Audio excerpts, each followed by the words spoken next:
ಯುಎಸ್ಎಯ San Francisco ಆಸ್ಪತ್ರೆಯಲ್ಲಿ ಹೃದಯ ಸಂಬಂಧಿ ತೊಂದರೆಗೆ ಚಿಕಿತ್ಸೆ ಪಡೆಯುತ್ತಿದ್ದ ತಬಲಾ ಮಾಂತ್ರಿಕ ಜಾಕೀರ್ ಹುಸೇನ್ ನಿಧನರಾದರು ಎಂದು ಸುದ್ದಿ ಹರಡಿತ್ತು.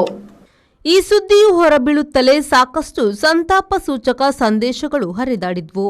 ಆದರೆ ಜಾಕೀರ್ ಹುಸೇನ್ರ ಸಹೋದರಿ ಖುರ್ಷಿದ್ ಮತ್ತು ಸೋದರಳಿಯ ಅಮೀರ್ ಅವರು ಜಾಕೀರ್ ಹುಸೇನ್ ಇನ್ನೂ ಬದುಕಿದ್ದಾರೆ ಎಂದು ನಟ್ಟಿರುಳಿನ ಬಳಿಕ ಸ್ಪಷ್ಟೀಕರಣ ನೀಡಿದ್ದಾರೆ. ಅವರಿಗೆ 73 ವರ್ಷ ಪ್ರಾಯವಾಗಿತ್ತು. 1988ರಲ್ಲಿ ಪದ್ಮಶ್ರೀ, 2002ರಲ್ಲಿ ಪದ್ಮಭೂಷಣ, 2013ರಲ್ಲಿ ಪದ್ಮವಿಭೂಷಣ ಎಂದು 3 ಪದ್ಮ ಪುರಸ್ಕಾರಗಳನ್ನು ಪಡೆದಿದ್ದ ಜಾಕೀರ್ ಹುಸೇನ್ ತಬಲಾ ವಾದಕರಾಗಿದ್ದರು. ಹೆಚ್ಚು ತಬಲಾ ಇಟ್ಟುಕೊಂಡು ನುಡಿಸುವ ಪದ್ಧತಿಗೆ ಚಾಲನೆ ನೀಡಿದವರಾಗಿದ್ದಾರೆ ಅವರು. 6 ದಶಕಗಳಿಂದ ಅವರು ದೇಶ ವಿದೇಶಗಳಲ್ಲಿ ಸಾವಿರಾರು ಸಂಗೀತ ಪ್ರದರ್ಶನ ನೀಡಿದ್ದಾರೆ. ಮಾನಪ್ರಸ್ಥಂ ಮಲಯಾಳಂ ಮತ್ತು ಕೆಲವು ಹಿಂದಿ ಚಿತ್ರಗಳಿಗೆ ಸಂಗೀತ ನಿರ್ದೇಶಕರಾಗಿಯೂ ಜಾಕೀರ್ ಹುಸೇನ್ ಪ್ರಸಿದ್ಧರು.